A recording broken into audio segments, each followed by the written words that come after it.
Hello and welcome everyone to the Great Debate Community channel. Again, this time we'll be talking about a rather controversial subject. Does deep philosophy? That controversial? I think so. At least in this community, it is. You know what? You can be the judge of that if you want. You can discuss whether it's controversial or not, but that's besides the point. Whether you think this is controversial or not. That's kind of up to you. I'm not gonna tell you it's controversial. You should care. In fact, our conversation even really is about, should the average everyday person really care about philosophy? So I kind of basically said, does deep philosophy really matter in everyday life? And I think that's an interesting one because it's really easy for us to get very deep into topics on this community and all that. But someone like me who still likes to consider themselves pretty much an everyday layman, all right? Like, I'm not a philosopher. I don't have a book that's coming out on some deep scientific stuff. I'm not getting my PhD in anything. High school education, just 21. It's like, does it really matter if I know deep philosophy or not? Because for says, I don't think I do. I think you should have a little bit of a philosophical understanding because everybody does automatically, whether they know it or not. I mean, we all use a little bit of philosophy. Everybody's essentially a philosopher because what a philosopher is a lover of knowledge. Everybody's trying to find knowledge in one form or another. I mean, you're making these, you're making this, you're having this live stream because you want to talk about it. You don't consider yourself a philosopher because you don't have a degree in it, which that's the thing. That's a whole other thing to get into. But whatever, you know what I mean? Right. No, I know what you mean. That's a good way. Does anyone else see it that way, or do they have something else? I took a philosophy class in college, but then I learned how big of a hard ass the teacher was. dude. I think my teacher was kind of. I think my teacher was kind of a. He was a feminist kind of, and also, he talked about how he was against guns or whatever, and then I told him, but people who want guns will get them, and he'd say, oh, see, yeah, if you can come to class with an AK-47, I'll give you an extra credit. And I was like, what the fuck? I would have. You would have gotten arrested. I would have gone deep into the black market and got like a souped-up AK-47 and showed up. What you saying now, motherfucker? You would have gotten arrested, dude. What are you talking about? Yeah, man, don't do that. It would have been worth it. It would have been worth it. One area where deep philosophy could really impact your daily life would be ethics, because there's this whole discipline within philosophy of morality. So, for example, if you are a consequentialist, then you essentially believe that the ends justify the means, and that could impact your daily life. It'll impact your moral decisions, your relationships with your friends. So ethics would be a big area where philosophy would impact your daily life. Another could be philosophical theology, like if you ascribe to a philosophical system or a religion, then that will impact all of your decisions, what you believe and everything like that. So philosophy, I think, often impacts our beliefs, and our beliefs impact our behaviors. So if I believe one thing, I will act on that. So in that sense, even though a lot of people probably aren't too versed in philosophical parlance, they're still influenced by philosophy, and I think it does come out in your daily life. Right, and that's what I was saying. I even said at the beginning of the stream, is like, look, everybody, like, even if you're not a philosopher or whatnot, I mean, in a way, you kind of are, because you do use a little bit of it, even if it is at a very simplistic level. You don't really think about the deep concepts, why you do the things you do or believe the things you do. But, yeah, and that's one thing I want to distinguish is between the average everyday philosophy that kind of decides, whether I want to wake up on this side of the bed or that side of the bed versus, the more deeper topics as far as, consequentialism and all this type of stuff that people don't. Yeah, a common misconception of philosophy is that it only relates to, like, does God exist? Is there meaning to life? And in that sense, people would say, okay, well, these are just unanswerable questions. Yeah. But philosophy extends to pretty much every discipline and has a lot of intricacies that impact us. Yeah, right. Philosophy is basically the mother of all disciplines. Because philosophy is just asking questions, seeking knowledge. You know what I mean? Like, hold on. Yeah, I'm sure the other guy could tell you better. Richard, right? Sorry, don't remember your name. Yeah, Richard could tell you better. Yeah, I agree with that. Some have said that philosophy is the queen of the science, or maybe I think that's theology actually, but the same principle basically applies. Philosophy is the queen of the sciences because it unifies all of the different disciplines. Like maybe today, like the word university, for example, my understanding is that it's basically a blend of diversity and one. So all of the different disciplines are merged into one under philosophy. So different disciplines shouldn't necessarily be thought to be separate. Like you have geology and chemistry; they should all thought to be unified under theology. Yeah, I like to read the qualities of a philosopher. Hang on a sec. All right. Qualities of a critical thinker, which this is basically what a philosopher is. You know what I mean? He asks questions, thinks. You know what I mean? I mean, it applies here. Yeah. Open-minded. In discussions, they listen carefully to every viewpoint, evaluating each perspective carefully and fairly. Knowledgeable. When they offer an opinion, it's always based on facts or evidence. On the other hand, if they lack knowledge of the subject, they acknowledge this. Mentally active. They take initiative and actively use their intelligence to confront problems and meet challenges instead of simply responding passively to events. Curious. That's me. They explore situations with probing questions that penetrate beneath the surface of issues, instead of being satisfied with superficial explanations. Independent thinkers, they are not afraid to disagree with the group opinion. They develop well and supported beliefs through thoughtful analysis instead of uncritically borrowing. Oh, what? Hold on. My bad. Instead of borrowing the beliefs of others or simply going along with the crowd. Skilled discussants. Something. Yeah, they are able to discuss ideas in an organized and intelligent way. Even when the issues are controversial, they listen carefully to opposing viewpoints and respond thoughtfully. Insightful. They are able to get to the heart of an issue or problem, while others may be distracted by details. They are able to zero in on the essence, seeing the forest as well as the trees. See, and that's something I like. Like to there's do. more. There's like 3 more. Okay. Self-aware. They are aware of their own biases and are quick to point them out. Yeah. Yeah. These are all pretty good points. So it's kind of saying philosophy will help like develop you as a person, right? Especially when you're having conversations with other people. So where is this information from? Like, what are you reading? It's a book. You know, it's from a textbook I have. It's from a textbook I have, which I also downloaded the PDF. The Philosopher's Way, the 5th edition. By who? Yeah, a basic element of philosophy would just be logic. So, like, if you're learning the like say the 11 rules of symbolic logic, that you can actually apply that and to your daily conversations with people. If you learn logical fallacies, you can annoy your friends a lot by pointing out when they commit them. I was wondering who it was by, like, for citation. Hold on a sec. I'm getting the book. I'm getting the book. I'm gonna put it in the chat.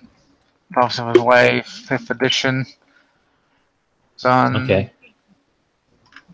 This is the book I have.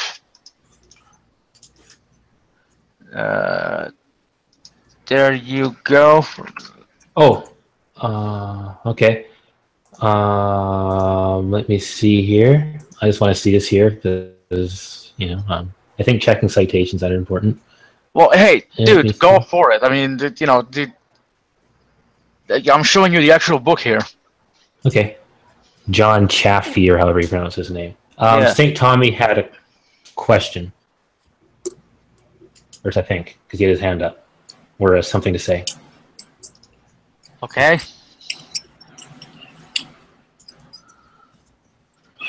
Or not. St. Tommy? Yeah. Sorry. Oh, hang on, sorry, hang on. I had a mouthful of pizza. Actually, I had an announcement. I've got gracious philosophy that may heal and may set you more free. For sale, 25% off this week only. Color may vary. Color may vary. Free shipping. Free shipping. But was there anything you wanted, like, do you feel that deep philosophy really matters in everyday life, or are you not one of those people? Absolutely. Vitally, critically, urgently, usually during waking moments. I see. Interesting. Okay. They are aware of their own biases and are quick to point them out and take them into consideration when analyzing a situation. Creative, they can break out of established patterns of thinking and approach situations from innovative directions. They have a passion for understanding and are always striving to see issues and problems with more clarity. Right. I don't mean to brag, but I have all these qualities. I don't need to brag either, but I have a few of these qualities, not all of them necessarily. But I do like to get down to the point of an issue.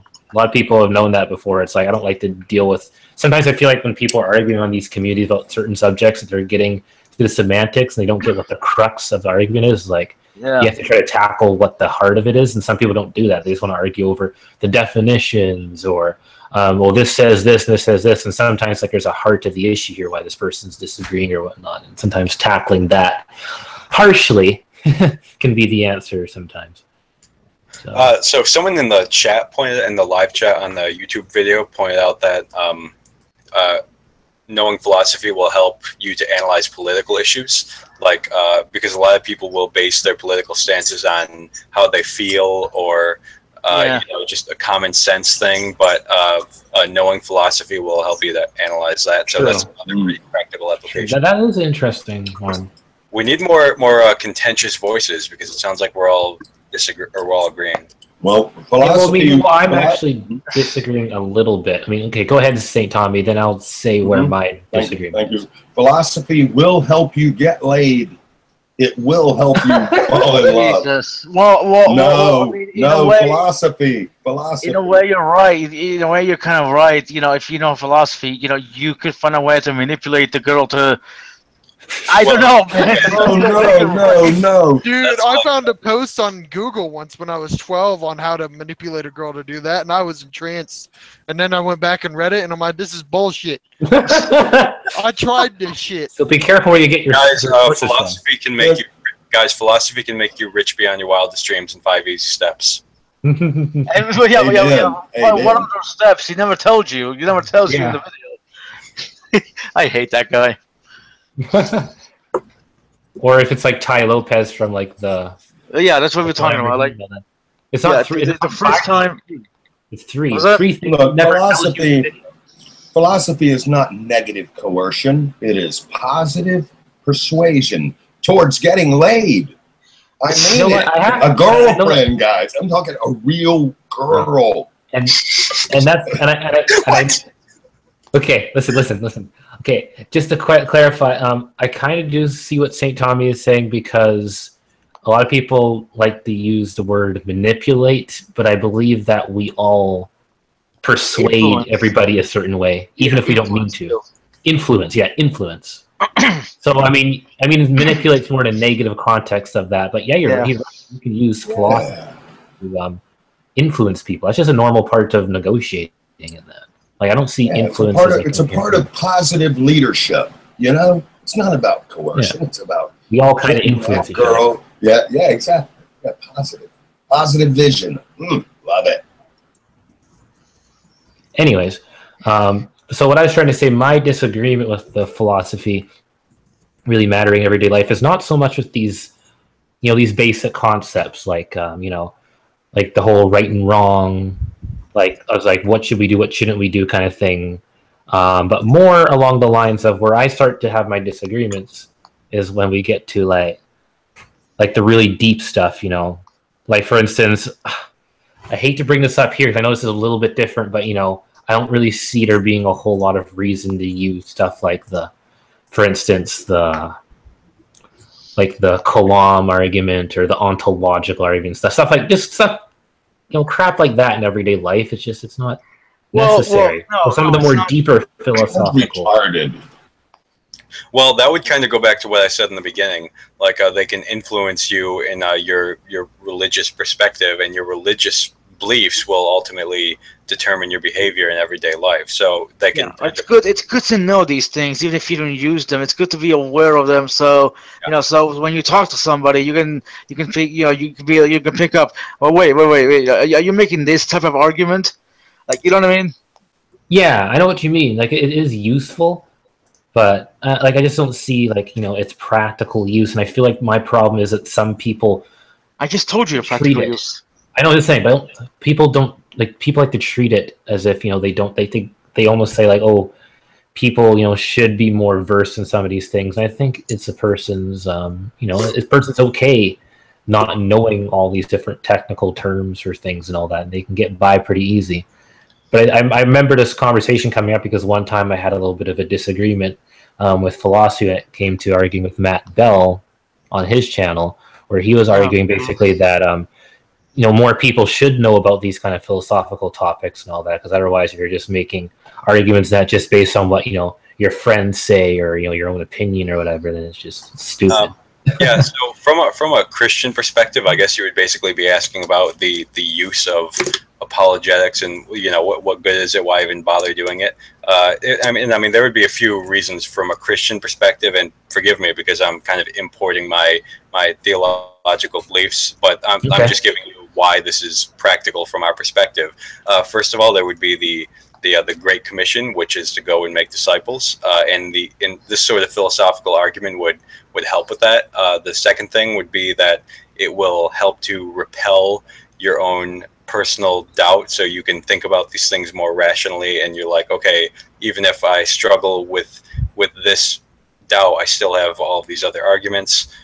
And that kind of thing. So it can really, maybe I shouldn't say it like that. I shouldn't say repels your doubt. I should say that it strengthens your faith. It strengthens your belief in Christianity. So from a Christian perspective, purely, I think it would be useful. I guess from your guys' perspective, from like I don't know what all of you guys are, but from a non-believer's perspective, like that one guy said, it could be useful in that it allows you to interact with people. Like if you don't know the argument and I just come to you and I give it to you and you don't know anything about it, I'll just steamroll right over you. So yeah, so from that perspective, it helps. It also helps to come to conclusions about what the truth is. Like if one of these arguments works, then that'll be good to know, because then that would entail that the existence of God is more likely or something like that. So I think arguments like that are pretty useful in both those senses. Okay, and I get that too. I guess that's just I'm more talking about like that is one area I can see. Like I'll give you that. Oh, hold on. I know how philosophy can be practical, or at least the area of logic. Like you need to be aware of logical fallacies, so someone can't influence you in the wrong way. Like, you know what I mean? A lot of people will use the emotional manipulation, and if you don't know how to recognize that, you know what I mean? All of a sudden, you'll be sending all your money to Africa because you saw a commercial. They'll be like, "Please send money to children. They're gonna starve without you." I mean, if you don't think critically about it, it'll be like, okay, yeah, it sucks that children are starving, but why should I say? You know what I mean? No, there's huge metropolitan cities in Africa. Africa's not doing ass horrible. Like, they have cobblers, so don't send them your shoes. They have money, so don't send them your money. It's only making it worse in Africa because they're becoming dependent. Just a quick note. Depends where in Africa, I'd think. I think some areas are still pretty. There are places in America that are pretty horrible too. Do we need people to send us money? Well, actually, there actually are charities and things for like local towns and stuff, and people aren't doing so well. Yeah, but like there's charities like even here in America for that. Right. So if everybody stops sending their money. Yeah, but does it sound reasonable to you for thousands of charities all over the world to be like, hey, look how terrible America is? Why don't you send them your money? What? I don't see. Here's the thing. I think that the charities are pretty good. America is packed full of good charities. Every stinking one of you. That's not what I mean. And I mean, is it okay for random charities all over the world to randomly say, "Look how terrible America is, send us money"? If they had good vision, yes. If they had good vision, absolutely. Send all the money heaven will afford to us, even to you. I think you might be overstating the state of Africa, because there are cities in Africa that are in a lot worse shape than we are now, and there's a lot more military. It'll get better if we keep sending them stuff. I guess I don't understand that. Like I don't either. Like what? Like if you're helping someone to get food or something, you're preventing people from dying. You're not thinking in the long term. What this is doing is it's going to make Africa dependent on money from like America.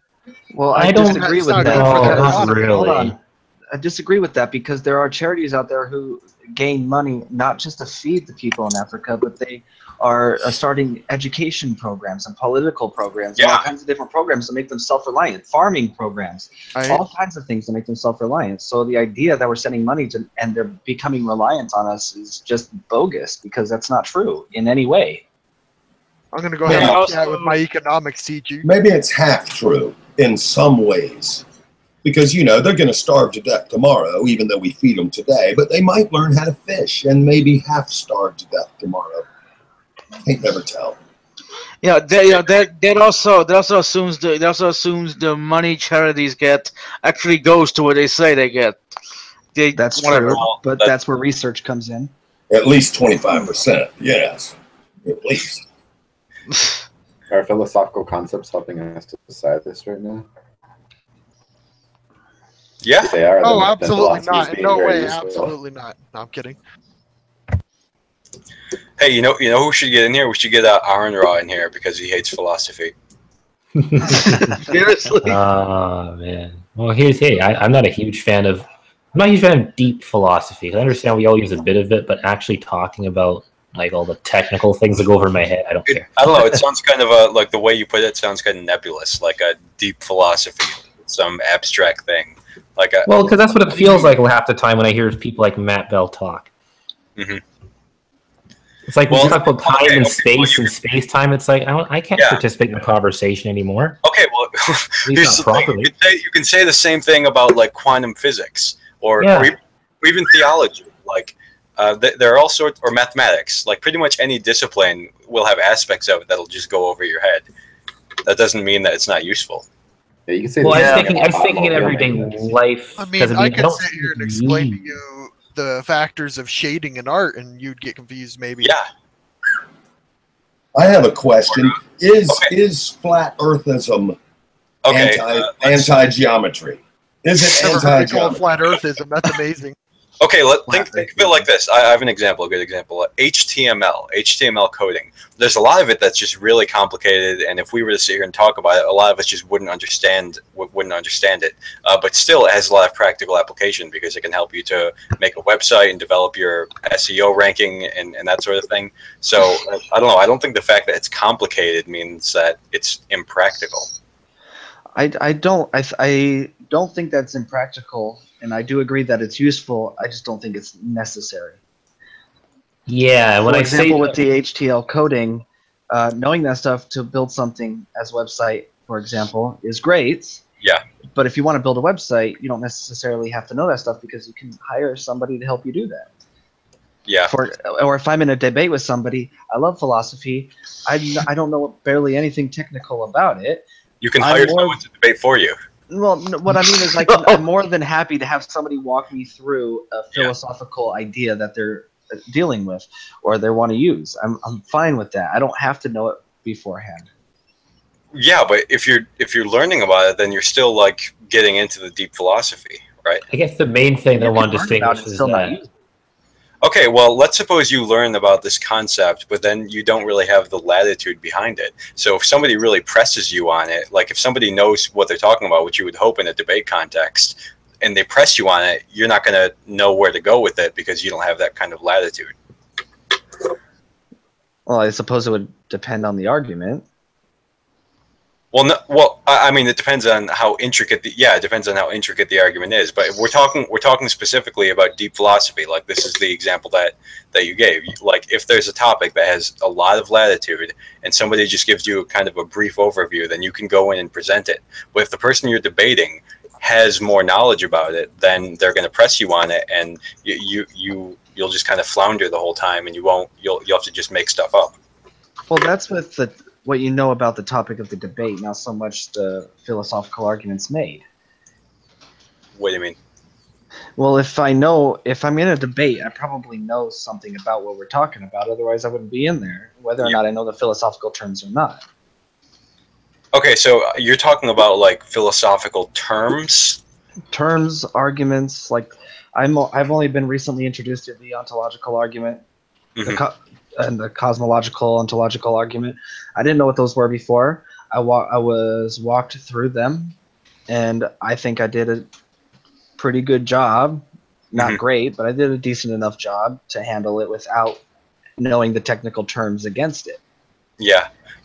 Well, I think a lot of these terms actually represent philosophical categories that help you think about things. So if you conflate those categories, which would be, I think, the philosophical terms, then you could make pretty basic errors. Okay, I have a great example, because we've been talking about Kent Hovind a lot lately, and I remember in this debate that he had with King Crocoduck, Kent Hovind regurgitated that meme that he has where, we've traversed the speed of light, and he's not thinking about the categories properly, because what scientists, I can't remember all the science behind it, but what scientists have done have made something about the speed of light traverse some aspect of it, but they haven't traversed the speed of light as a whole. So being able to think in categories like that can make or break the debate, I think, and that's represented a lot by philosophical terminology. Is he talking about scientists who were able to slow down light to zero? I really don't remember. I need to go back and look at that, but Kent Hovind would post that in his seminars and all of his debates, and he was just making a category error that King Crocoduck kind of pointed out in their debates. So I don't know. Maybe if any of you are physics guys, you can explain that. Is that so much bad philosophical terms and categories, or is that more wrong information? I think wrong information, or intentionally distorted. Yeah, intentionally distorted. Whatever. That's Kent saying something like, "Oh, that could help. I'm not going to research anymore because this thing helps." Yeah. Kent Hovind. That's my official patented Kent voice. That's actually not very good. That doesn't sound like him at all. He has more of That's the idea. He has more of a nasally voice. Yeah, but not what are too you nasally. talking about? No, that's like it's more like this. Dogs can only produce non-dogs. No, wait, hold on. I love how he said, we need to wait until my headset evolves. I mean, when I heard him say that, I was like, you fucking... Oh, yeah, when he made that joke about the evolving thing. Oh, man. Just like... Okay, actually, Steve McRae just explained the quantum, or not the quantum, but the light thing. He commented in the live chat, group velocity went faster than C, but the leading edge where the information is indicates a quantum packet is incoming didn't go faster than C. So, yeah, it was a category error. Yeah, I remember watching King Crocoduck's video on that. He went I on love that guy. He went on to say group velocity has more to do with the intensity of the wave, which is usually more spread out over a probability curve. It can be compressed and go faster than the normal group velocity. Okay. Well, there you go. Steve's been talking to King Crocoduck, I see. Yeah, I was going to say, I don't know, maybe he's copy and pasting or something. I love that's not really. That's more regurgitating than learning. Yeah, I'm not saying anything bad. I don't. It's fine. Yeah, but I guess what I'm trying to say is that I guess for a normal, like, everyday person, when it comes to how they argue about things. You know, people get into disagreements, even just average everyday people that don't do the great debate community thing. And I just feel like they don't use terms or language or even reasoning like this. And I feel like in a lot of ways, like that's okay. Like, does deep philosophy really matter in everyday life? When I say no, it comes from a place of, you know, my own personal experience and the fact that a lot of my friends are kind of average everyday people that don't use that kind of thing. And I think they can get along with talking about some of these subjects just fine. And in some ways, I feel like I even get a different perspective from them because they're not thinking as deep about it. And sometimes with their more simplistic way of thinking, it's almost like, in a way, their simple thinking about the thing can be even more complex than the complex way of thinking about the thing, because in a way, their simplistic thinking in a way almost feels like they're doing something outside the box. Yeah, I get what you're saying, but here's the thing. In a lot of these topics, like especially I guess we're focusing a lot on the existence of God and that kind of thing. In a lot of these topics, people will have a few one-liners memorized that have kind of committed themselves to popular culture, and that's basically all they know. So like friends of mine who aren't really into this topic will, and you know, you do this with every discipline, not just the existence of God. We'll just kind of repeat these one-liners, and they'll say it as if they're making like a novel, devastating point, and I'm just thinking like, well, that really just oversimplifies everything. So, but I do get what you're saying, that sometimes if you're not like really, it's like you have a fresh set of eyes and you're looking at an issue. So I do get that aspect of.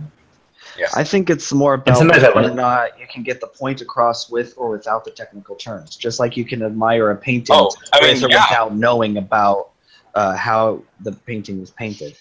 Yeah, I think so. That's what like if a scholar is writing on the popular level, that's what she would do. She would communicate the topic without the technical stuff. And that's one reason I really that painting. I could tell you, it's a lot more fun to look at if you know how it was made. I think Jefferson had a weird concept of what a philosopher is. Depends. Sometimes, at least for me, being a music producer, that sometimes knowing how something was made can sometimes actually ruin the thing for you, because you can know if it was actually made properly, if it was really easy to produce or whatnot. Is it really important to know how sausage is made? For you to enjoy it? Could that ruin it for you? If you eat it like McDonald's or something, you might not want to eat it if you see how it's made. I've seen how it's made, and I'm I gonna still eat my eat McDonald's. I don't care. Yeah. Delicious. Yeah, it's all about that. But yeah, I feel like sometimes when somebody approaches a subject that, you know, people say, oh, you should have a philosophical background, even talk about something like that. Oh no, yeah. Like Matt Bell.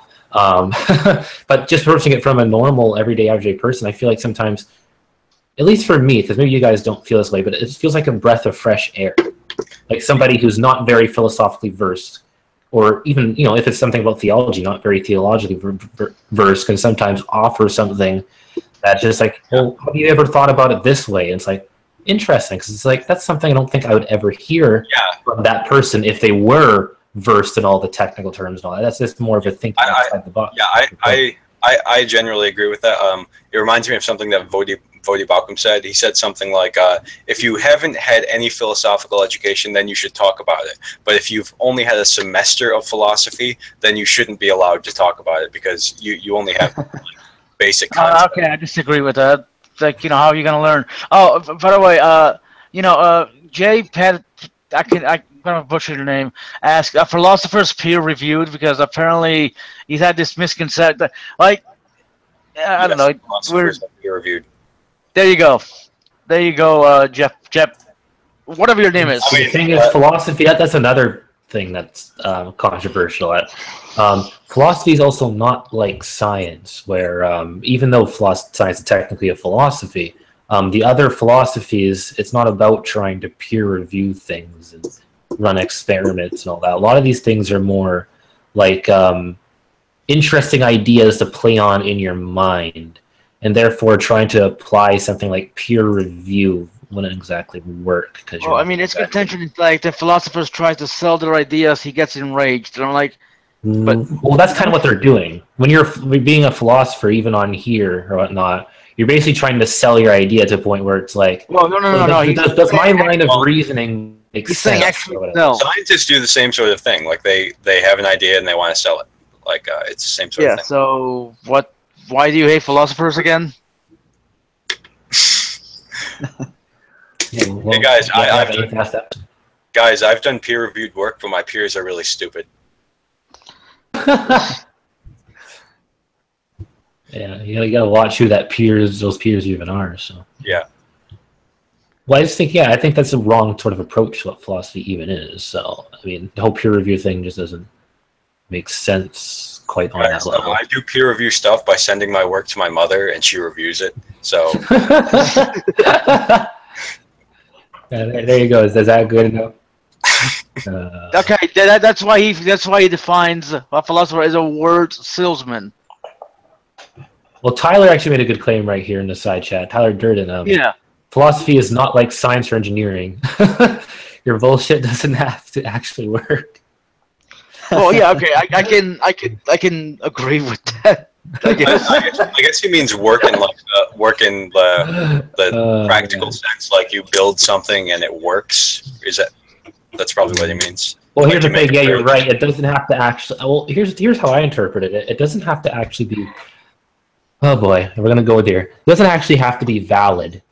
You can make something sound very glamorous and make something sound very like okay, yeah, and everything makes sense or not. But that doesn't actually have to be the case, or it could just be the fact you've presented your idea so well, and it just takes somebody else who might be smarter than you or whatnot to actually pick that part. So that's actually pretty stupid. So rhetoric is an aspect of philosophy, but that doesn't mean that all philosophy is sophistry, where you're just wrapping bad ideas in glamorous arguments. So I'm not sure. Maybe you guys just have a misconception of philosophers based on guys you've seen or something, or impressions. Yeah, I think this guy has that, because he calls a philosopher word salesman, and I'm like, well, by that definition, everyone who writes a book is a word salesman.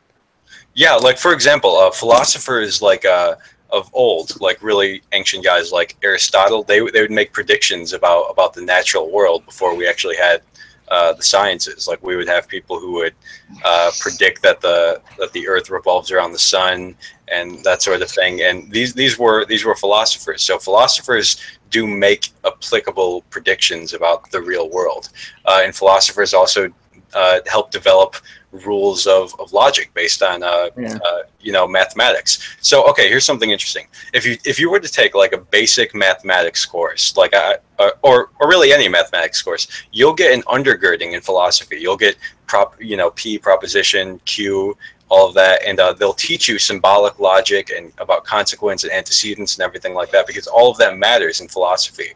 So to say that it doesn't have to be valid, I think that's not necessarily true, because for something, for a proposition to be true, it has to go through all these logical steps, and it's not like you're just trying to make it sound good. You're putting it through the rigor of philosophical checks and balances.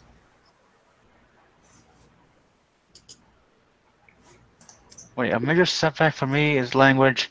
I have to be an expert in English. I'm not an expert in Danish. I don't know how to answer that, but he's wrong that the philosophers are just word salesmen. I mean, yeah, okay, he's right, but so is the woman who wrote Twilight. Yeah, I guess philosophy is not this. I guess what the whole thing with philosophy is another good point. Like I hate to keep taking points from the live chat, but this is a very good, in my opinion, because Tyler also says for science to be correct, it has to reflect how things actually are. There's no such metric in terms of the philosophy is correct. It's more of a subjective kind of thing. No, it's not. It's not. I mean, there are aspects of it that can be. But like I said, I think this is about the common misconception that people have of philosophy, where it's like you think that the only thing philosophy is something like, does God exist? What's the meaning to life? And that kind of thing. But that's not the only aspect of philosophy. Philosophy extends to all of the sciences. Without philosophy of science, asking these first order or second order. Asking second order questions, you literally wouldn't be able to do science. I also like to point out that science used to be called natural philosophy. People forget. A lot of people forget that. Yeah, PhD would be a philosophical doctorate, right? Yeah. I always laughed at that when I found out. So wait, it's physically philosophy. You know what I mean? But people just don't know. They don't care about the history. It's like, yeah, you know, it's like philosophers have this they've gotten this bad rap. It's saddening. You know what I mean? Well, yeah, I don't know. I mean, I feel like there's a lot of this. Not all philosophers. Also, I want to point out, and I probably shouldn't make this point because it's goes against my agenda. But most agenda. Well, I'm just kidding. Most philosophers are atheists anyway. That's just a fact. So it's not like it's just about thinking, oh wait, does God exist? I don't know. Maybe I'm gonna think about that for a while. It extends to pretty much everything. Yeah. I think this question. I don't know. I've had theists throw philosophy at me as proof a lot, and it drives me bonkers. That is one reason. That's one reason why I actually rather dislike philosophy, and I don't like to use it at all. You use it anyway. I get what you're saying. I get what you're saying because sometimes when somebody just throws like this verbal proof at you, it sounds kind of like a word salad. Like, what are you even talking about? Why are you saying this? Yeah. But there are times when philosophy can like you can provide a logical proof of something. Like I don't know, there are no square circles because they have contradictory attributes.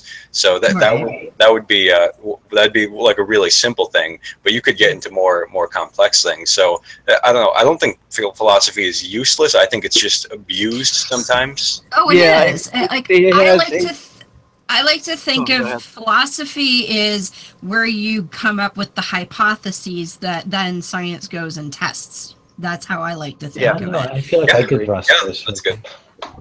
And so when somebody brings me philosophy and says this is proof, I'm like, no, that's the beginning. That's where you start. Then you go and do experiments to find out what is proof. Yeah.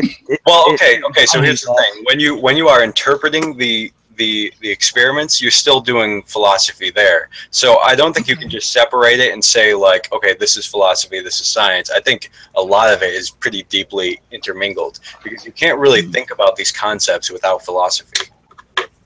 Like a lot of them have pretty basic philosophical concepts, like interpreting data, or the law of non-contradiction. Like A and not A can't be true at the same time and in the same way.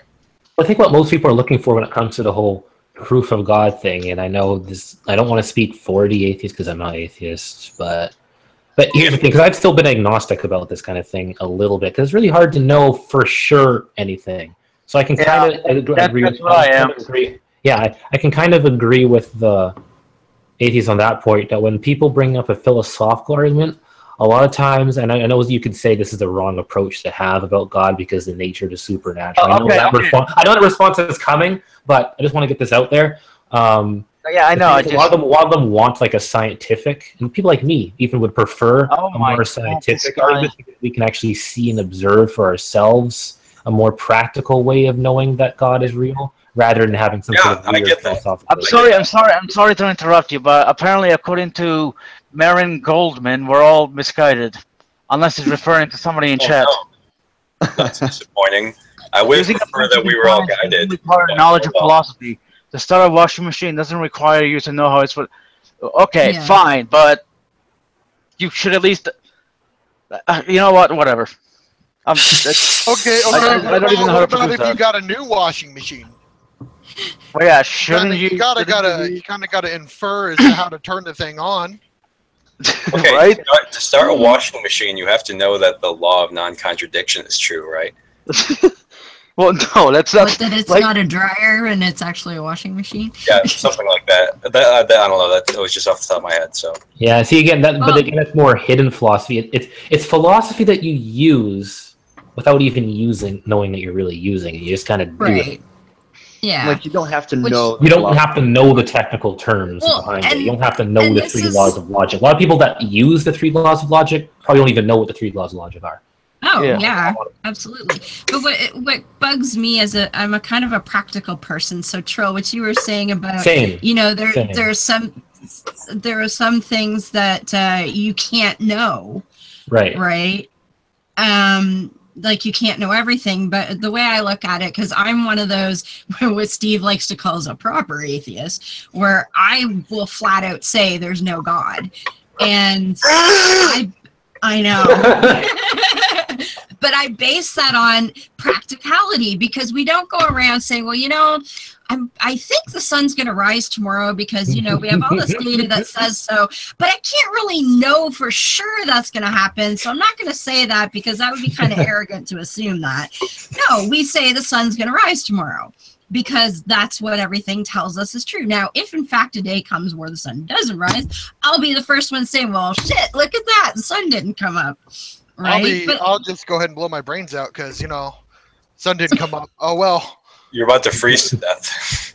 There's been a few times where I took a nap and I thought the sun didn't come up. So yeah, see, but practicality-wise, I don't think, because a lot of people who are like, well, you can't really know everything, so you can't make that statement. That's impractical to me. Yes, that I take that as a given that we can't know everything, but based on what I do know, I can make that statement. Well, I like to say that you can't know absolute, like something for absolute sure necessarily. Exactly. Like, am I sitting here? Am I? No, we're not going into this. No, I know. So I got so brain in the fucking back. I'm really curious. What is if you guys could? I mean, maybe somebody could just give me a coherent definition of what philosophy is. We can probably start there. That's a good idea. That's a good idea. Oh no, are we going to spend an hour trying to find our terms like last time when Matt? No, it's not just fun with that. But you're talking about philosophy, guys. I mean, I want to know what it is that you guys think is so useless about. We all have to find a definition to agree on. When you guys are talking about, I don't even care. I don't even care if we come on to agree on a definition. Okay, you guys are sitting here, you know, poo-poo. I think it was Alvin Plantinga who defined it as the love of wisdom. I think that's a pretty good one. The love of wisdom. That's actually pretty much the direct Greek translation of what philosophy. Yeah. So that would be. It wasn't defined by Plantinga that way. It was just. Oh, okay. You know, that's just an etymology of the word. Isn't philosophy basically thinking about thinking? I mean, is that what what it is? I mean, if you're sitting there saying this, like, oh yeah, I don't like philosophy, is that your way of saying that you don't like thinking about thinking? Is that what the idea that you're trying to relate there, Trill? I was making a joke, but no, I mean that's fine. I mean, because you guys, I mean, you've been really good at shutting down, you know, how useless philosophy is, and I just want to know what philosophy you guys are talking about here. Okay, well, I'm talking more about. I guess I said, does deep philosophy really matter? Okay, then what the fuck is deep philosophy, Trill? The meaning of life. Does God exist? The Kalam argument. That's the stuff that normal, average, everyday people don't deal with. This is. It sounds like one of these questions where it's like you're using the word, but we don't know. We're not sure precisely how to define it. Kind of like what time is. You know, the concept of time. Like it can be really difficult to define, and if we give definitions. I'm sorry, I forgot to put the quotation marks around the word deep. It could be difficult to define something like time, but in a sense that you're having a conversation with someone, you're trying to relate an idea. You know, like just like you know, what time am I going to be at the party? You know, it's like, well, okay, I think later. There's a colloquial use that we can use this word. There's a way that we can, that in common parlance, you can at least express the concept behind the idea of what it is when you say the word time. And what I'm asking here is when you that was kind of tongue in cheek. So okay, I just looked it up in the dictionary, and I think this is pretty much how we've been using it. Philosophy, the study of the fundamental nature of knowledge, reality, and existence, especially when considered as an academic discipline. Way better definition. Okay, that's a good one. So you guys don't think that's a worthy endeavor? It wasn't about if it's worthy. I just said, does it really matter in everyday life when you get into it deep? Like what you guys were talking about, how, you know, when you look at instructions on how to do something new and you're kind of using philosophy in that sense, that makes sense to me. I never would have thought of that as philosophy. To me, philosophy is like, ideas like Plato's cave and that sort of Yeah, stuff. exactly. And that's, I don't spend any time thinking about because I'm more of a practical kind of person, and I leave that up to people who wish to spend time thinking about those. And that's things, what there's nothing wrong with that. And that's that's I mean when I say deep philosophy. You can pragmatically accept certain things that they just kind of work, whatever. But I mean, and that's fine. If you choose to reject the underlying assumptions that people have when approaching things, because it's just not important. I mean, you're right. There's not a lot of use to in a regular conversation with somebody when someone says it's like I know I parked my car in lot B. You're not going to sit there and get into a conversation about epistemology, but how do they truly know this? Yeah, right. That's some fine. people would. I've met them. And some people might. But I mean, the point is that these are questions that are really interesting to ask. The questions about how can we know things? What does it mean to know things? Now, they don't need to be brought up in everyday conversation, but these questions about asking these questions lays a foundation for how we pursue other tasks in our life. And so for example, science, and this is always a fun one, is science a philosophy? No. I will agree that I don't think that science is philosophy in the same sense. Science is a methodology, but it's a methodology that's grounded in philosophical assumptions. And when people need to accept that, is that science is grounded in philosophical assumptions, such as as Matt Bell would put out there, methodological naturalism, which is completely true.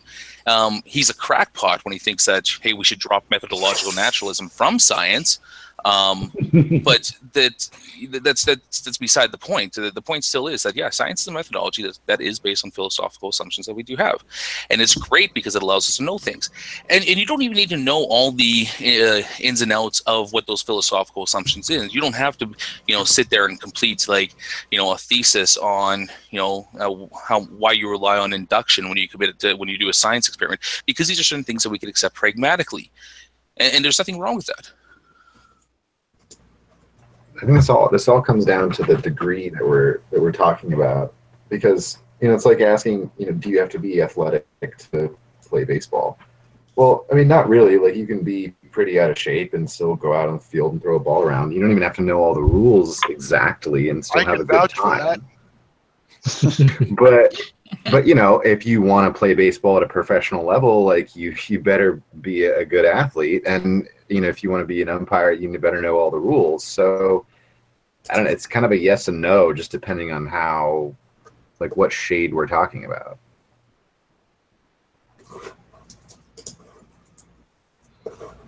Right. Okay. Yeah. I get what you're saying. It's more of it's not necessary, but it seems like you're kind of arguing that it's better or enhances your life, kind of thing. I don't think anybody's arguing that it enhances your life or anything like that. I think that it is a rabbit hole that one can choose to travel if they want to, but it's not required. It's not required for the everyday discourses that we have. Right, and that's the point that I'm kind of trying to make. I'm trying to ask: do people think it is required? Because I think there's some people I don't think we're getting them in the room. But I think there's some people out there that do like to try to argue, well, philosophy is everything. A lot of these big philosophy type guys. Mm-hmm. Like when Matt got really upset that I didn't care for philosophy at one time when I was talking with him on his own channel. People like that who would say that it's kind of dumb not to just start to talk about philosophy. You get to pick up a game and he thinks it's a professional game, and he's expecting you to conform to his rules, and you're expecting him to conform to yours. Yeah, especially when one views certain lines of argumentation as evidence to support that position that they hold. I mean, then you could understand why they might be quite upset that just like, well, I really don't deal much with philosophical arguments, or I really don't care much for them, or something like that. And all you're saying is that the line of evidence that they have, that they're using to try to come to that they've used to come to the conclusion that grounds the foundation of their beliefs or whatever, you're basically saying, yeah, you might have that, but I don't really care too much about that type of stuff, and it would be in the mind of somebody who likes philosophy to that type of level, or believes in the importance of like philosophical argumentation, like from that cell level, it would be the equivalent of someone saying it's like, hey, listen, I have all this scientific evidence, and you being basically saying, it's like, you know what, I really don't think that science is necessarily the best methodology to come to truth. So I don't really accept scientific evidence. And they feel and here's the thing. It's funny you should say that, because I've dealt with somebody kind of like that. I'm not going to mention names, but it was somebody in the community. Flat earthers, pretty much. No, it wasn't a flat earther. This guy. I'm saying in general, flat earthers. Okay, no, I'm just saying that because he's actually I'm pretty cool with him. I don't want to name drop or nothing, but when I tried talking about scientific stuff with him, he kind of does have that attitude. He treats it like it's more subjective, and because here's the thing, he doesn't claim to be an evolutionist or a creationist, but he thinks both have credence to them, and he's going to be a fence sitter on this, I think, pretty much the rest of his life, because of the way he treats this kind of issue. And I don't think he's willing to basically really take a good look at either side and see which one has the scientific evidence. And if you accuse him of that, he'll say, oh, I've looked at it, but the thing is, I don't know, it just feels like, in my mind, it's like it isn't really looked at it. I like Tyler Durden's quote there, is that philosophy waffles on about the morality of porn.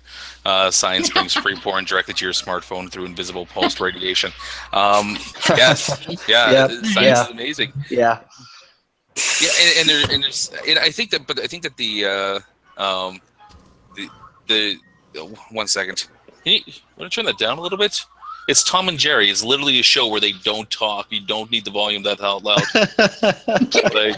like you really need to hear the sound effects about how that cat is. Oh my goodness! Can you hear me? Yep. Yeah. Okay. Unless it's Tom and Jerry and Willy Wonka and the Chocolate Factory. Yeah, that's a thing. They remade Willy Wonka and the Chocolate Factory, but we're getting off topic. But whatever. Yeah. I mean, there's that's a good philosophical question. Is that if you're watching Tom and Jerry, which is a show where there's literally no dialogue, do you need to have the volume at 44? Do you? I would say yes. Well, it's a philosophical question, but it's not. It's okay. Look. The way I view it's right now, it's the most important question in my household. I would say yes, because is, the music and the sound effects adds to the story. No. The real answer is: do you like the sounds of violence? Yes. Yeah. It's not even violence. It's that annoying kind of like, I don't know. It's like the piano. It's the music, whatever genre of music it is, like that swings from being really happy to really big. Like kind of like I think it's annoying. It adds to the experience, so I say yes. Turn it up as loud as possible. I don't think I've seen Tom and Jerry since the 70s, so I'm really not caring one way or another. And I have cats. I don't have children, so it doesn't come up in my house. Yeah. Yeah. But I mean, like the I think the interesting thing, and like, going back to like Tyler Durden's quote there, is that it's kind of a weird nuance, because he's right. Philosophy will ask, like science will bring porn to your smartphone. Yeah. But philosophy is what gets into the questions of things like, why should we send porn to your phone? Is it moral to send porn to your phone? Like all those questions, and they might not. Yeah. They're a different type of question. Like if we just science can put a man on the moon, but it'll never tell us why we should. Is one of the examples I use. I don't think that's the best one, but. Well, yeah, but also what I wanted to say is that philosophy, science isn't necessarily philosophy, although it was considered a natural, a natural philosophy. It's just asking questions. You know what I mean? That's asking questions. Think like analyzing the data that you get. That's basically what philosophy is. But it's been twisted and. Well, did you hear my explanation before about the difference between science and philosophy? Yeah, like science is a methodology, but it's a methodology based on philosophical assumptions. Those philosophical assumptions don't need to be entertained in depth by a scientist that's doing it. He just should be aware of them. Yeah, sorry, I must have zoned out when you said it. Yeah, so like in all fairness, the designation of the philosophy degree added onto the name for anybody with a doctorate is a traditional thing. It doesn't necessarily imply that they have a degree in philosophy. It's just a traditional thing that they've kind of put on there. Yeah, so I think that actually, yeah, you're tying it more into what I was originally trying to ask with the does, maybe I should have put quotation marks around it, deep philosophy really matter in everyday life. And yeah, philosophy technically matters because we use a bit of it, but some of these deep concepts, they don't matter, but, depending on what you're trying to get out of life, they could help. So. Comes down to different strokes for different folks. Yep. Yeah. Yeah, like, I mean, I never actually studied any philosophy in school. It just was never brought up. But I heard about different parts and bits and pieces here and there. And, those things are fine. Like, I heard Plato's Cave and things like that. And I can see, like, yeah, those are pretty important ideas that we've come up with, like the whole blank slate idea. That's been very influential through a number of people. It's actually been proven kind of wrong by Immanuel. Yeah. I was going to say it's not exactly accurate, but I thought you were going to say Eminem, and I was like, no. Immanuel Kant. I don't know. I can't pronounce his name. Immanuel Kant. Yeah, Immanuel. Thank you.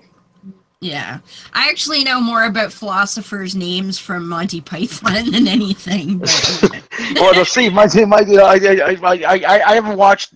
Like, I didn't watch Monty Python religiously. I know pop culturally. I actually watched the scene.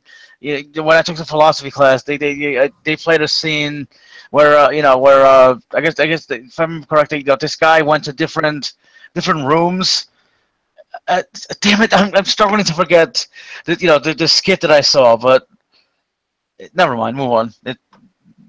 So Tyler Durden asked a question in the external chat, and I'll put it to the room first before I attempt to answer it. But can philosophy come to accurate factual conclusions about reality without the scientific method? That's a good question. Well, I mean, hold on. One of the things philosophy, I forget what it's called right now, but all men are mortal. Socrates is mortal. Therefore, no, Socrates is a man. Therefore, Socrates is mortal. I mean, that's true. That's true. Just using philosophy. Well, no, that's true. That's true. Using just a basic logical syllogism, which would that's what philosophy. Yeah. Using philosophy, I mean, I wouldn't say philosophy. Oh, hey, buddy. 1 second.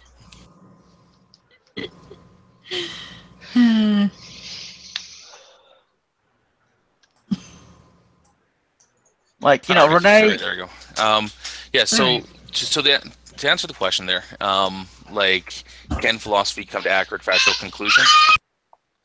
Jesus. That's why I'm never having kids. Yeah. Well, I have cats. I can kick them out of the room. I would say I'd kick them out of the room. He's first. Yeah.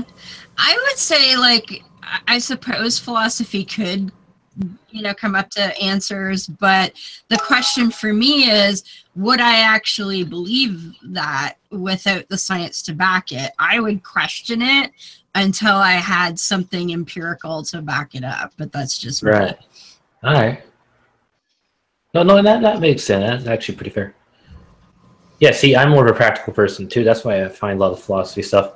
Not word games, necessarily because I don't understand it, although there is that too sometimes, but also because the fact that it's more of a practicality kind of thing. Like, is this more like, this is like, sometimes there's like, okay, like, that's an interesting thought experiment, but it doesn't exactly prove that your point is true. Yeah, exactly. And that's especially irritating when people try to use that as proof in a discussion and a debate.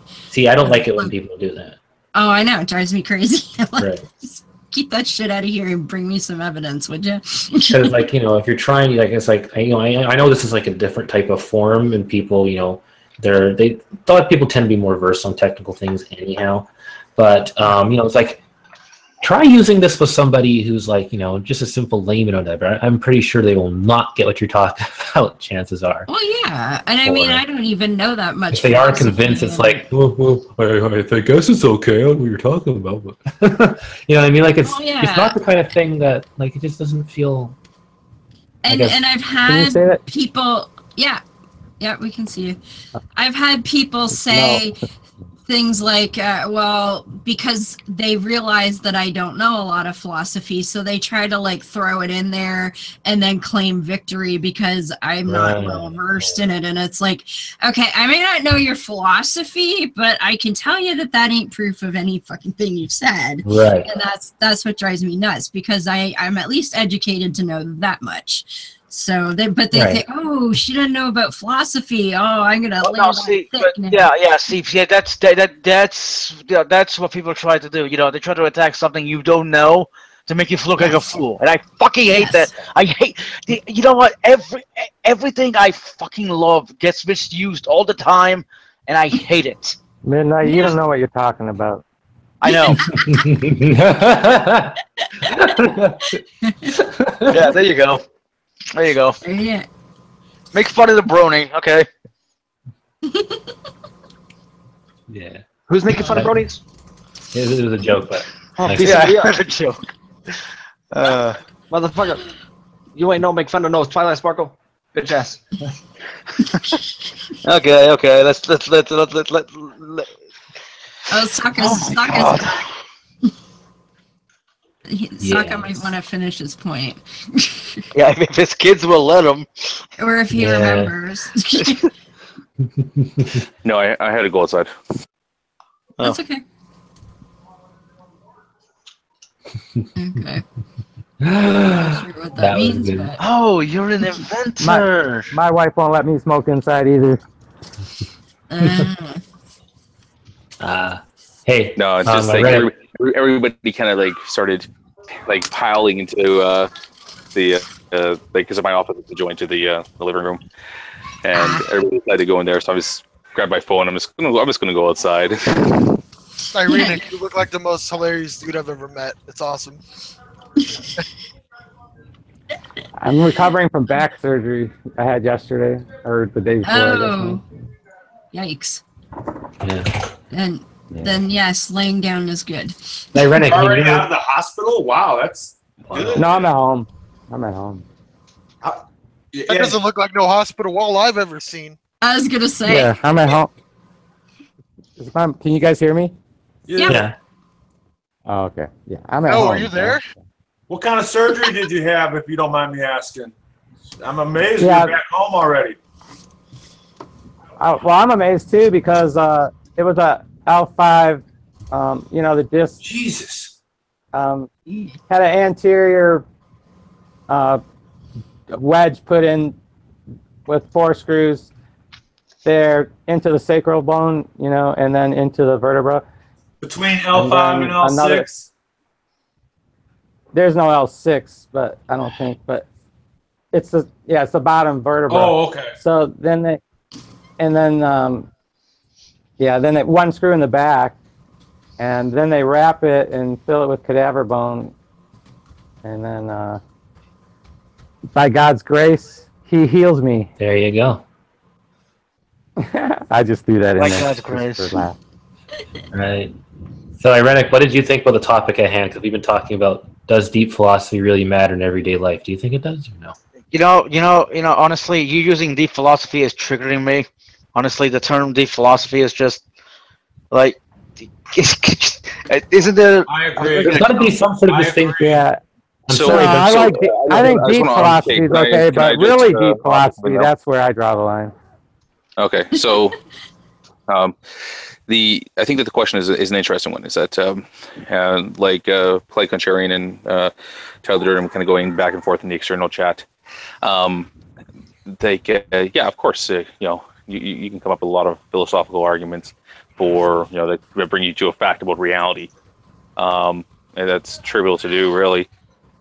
But I think that the part that Tyler asked afterwards, which is that, oh yeah, you can get to these definitional conclusions, but how do you know that reflects reality without employing the scientific method? Now, that's an interesting one, because when somebody starts asking questions about how do you know, like how do you agree to that level of justified belief, you've now switched the topic into something that's purely philosophical. Yep. To ask any type of question about epistemology or how one can know anything, it would exist solely within the studies of philosophy. So, I don't know. Yeah. So to answer your question, Thaddeus, I would say it's fundamental to our existence and our being able to live in a world that seems reasonable. I agree.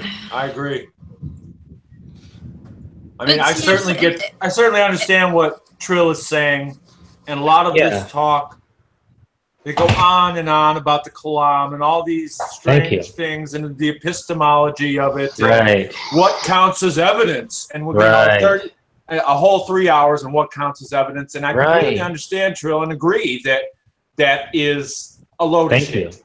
And especially some of these people use philosophical language to get their point. I mean, it's like what Socrates said. They make the weaker argument the stronger because they have verbal tricks. Now, having said all that, I still think epistemology is important.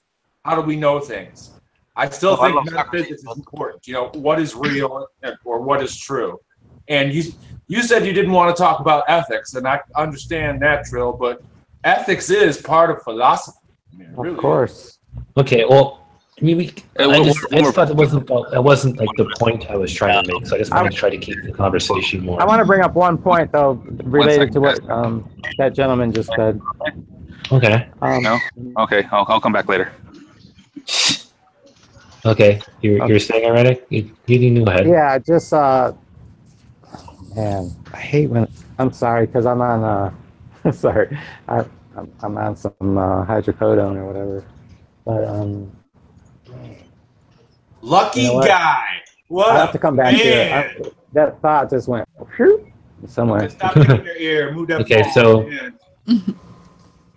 was Pin trying to say something, or is it just me? No. Oh, okay. Yeah. So Tyler Durden made a comment about how don't rule out the influence of neuroscience when it comes to how we can know things, and I think that's there's a problem there because within that you can go to studies of neuroscience and take a look at what it means to how neurons or synapses or whatever line up in the brain to produce what we beliefs. But I mean, even the question of like what is knowledge, whether it's there's a actual distinction between knowledge and belief, or how would you even what if you take a look at just the firing of the brain and what makes the firing of a belief different than the firing of knowledge? Generally comes from the justifications that one has for that belief, and that's something that can be really traced down to neuroscience. I don't think so. But even if it could, to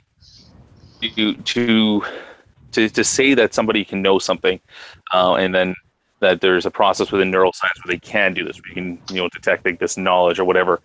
I think that already that's demonstrably false, because people can hold on to beliefs or things that they claim that they know, and they can be completely false. So even within that, the distinction between knowing something that's true or thinking that you know something that's true and with really being false wouldn't be able to distinguish in the brain.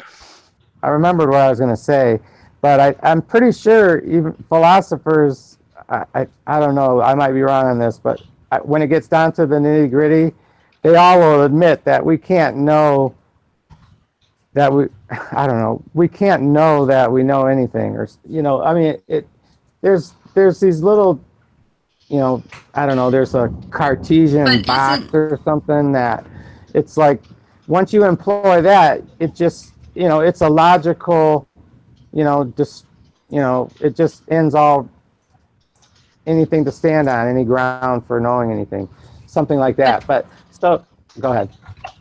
I was just going to say, but isn't knowledge whether it's true or not? No, I mean. Well, no, hold on. It is knowledge, but it depends on how valid it is. Hold on. You know what I mean? Okay, I hate when people do that shit. No, it's we directly take knowledge away. Okay, 10,000 people knew that the world was flat. We don't say that they knew that the world was flat. We say that they believed that the world was flat, because philosophers would agree that one of the criteria for something to be knowledge is that it has to be true. So, just to say, can something be knowledge whether it's true or false? No, it can't. It's knowledge if it's true. But the person wouldn't actually know that, necessarily. Yes, they could be mistaken. Yeah. Yeah, so how do you... So that just leaves the problem of certainty and whether or not certainty is required for knowledge. Okay. So we are fallible, so we can be wrong about what we think we know. Yes. So I guess, so what you're saying is knowledge is outside of what humans think knowledge is?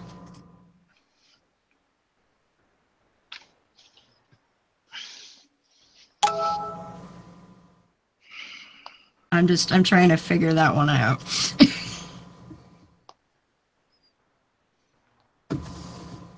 This might be an example of what Trill is talking about when it gets this deep. Yeah. Like I said. Actually, no. You know what, Irenic, you're actually correct, because it gets to the point where it's like, when it gets to the point where my mind starts to zone out, you've gone too deep. Yeah. You've gone too deep.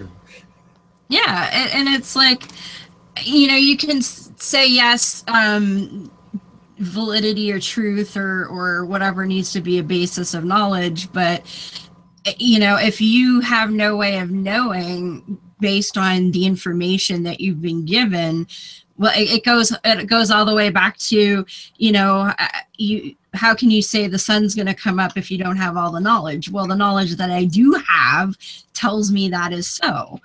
And yes, I could be wrong, but I have no reason to believe I'm wrong. Okay, so to that, so I guess the first position that you have to ask yourself there is that in your mind, okay? Like, again, I'm not going to go over definitions. I just want to know what you mean when you say this. And in that sense, is for you, what is the difference between knowing something and believing something? Knowing something for me means that I have been given sufficient information to make a determination whether something is valid or not. Believing, you can believe something that you also know, but you can also believe something that you really have no evidence towards, but you just would kind of like it to be so.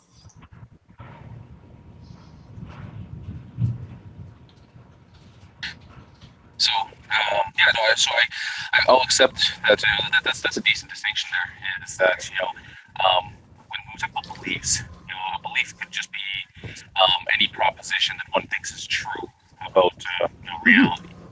Okay, like it's just that's all it is. Like we hold beliefs. All beliefs are propositions, and specifically the propositions that we think are true, that somehow reflect reality. In kind of like a really basic sense, if you want to describe belief. Knowledge would be a subset of those beliefs, and that's specifically the beliefs that we feel we are warranted in holding as true. That they are, that they're almost undeniable. For them. Okay, so that's fine. So within that, when we ask questions like, how can you whether or not the sun will rise tomorrow, which is a common problem put out to anybody that has to rely on induction. Well, do you believe that you have sufficient warrant that the proposition that the sun will rise tomorrow is true based on? Yes. So, we're in the definition of knowledge, the requirement for certainty that you can't be wrong, right? Yeah.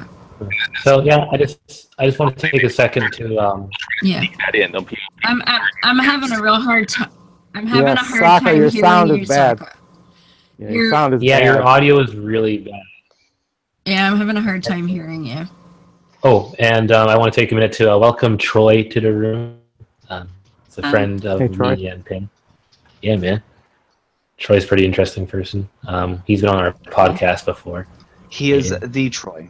Yeah, he's the Troy, yeah. Yes. Make sure you get that right, Trill. What's up? Troy has to join it.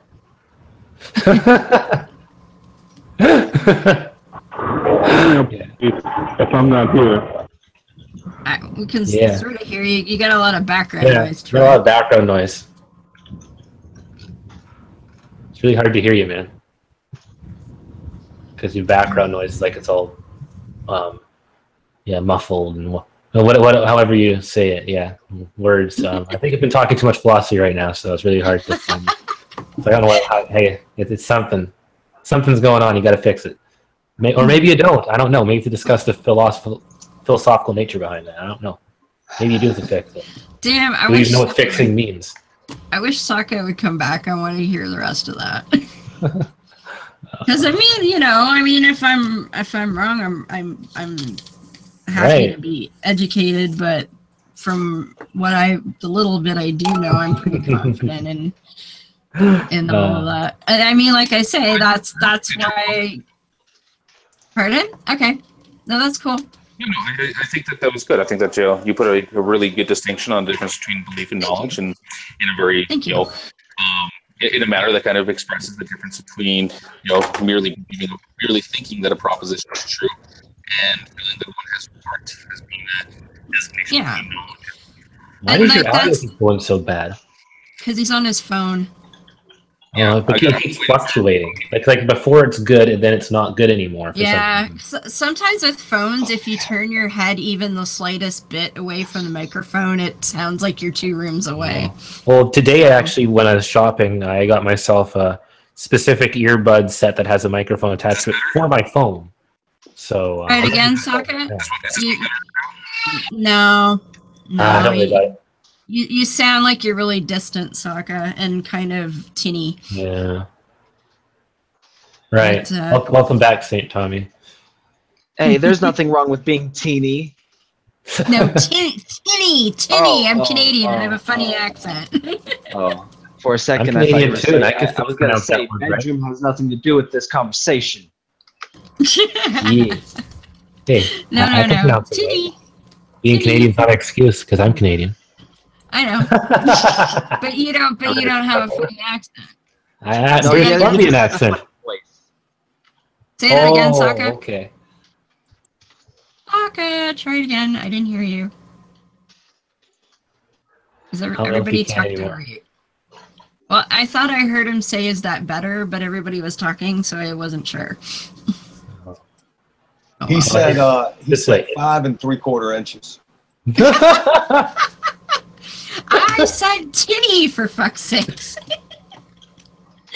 I'm not gonna get into a measurement competition here because I can't play. We're gonna wreck this channel if we do that. Can't do that.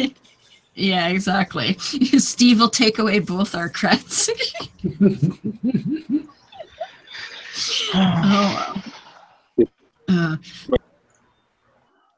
Yeah. Now, Sokka, I'm hearing like blips, and that's this is where it all starts to go to crap. When people start fumbling around, well, can we hear somebody? And then people are like, oh, when do we even get back to the conversation? I guess the answer is never. Well, I don't know. So to me, and what we were talking about, the distinction between believing something and knowing something, and so this is how I, years ago, was able to be a ghost hunter and a full-on atheist at the same time. Because I knew there was no God, but I wanted to believe that there was some kind of science behind ghosts and shit that maybe I didn't understand. So I went and joined a group in order to further that investigation. Testing the supernatural, I like that.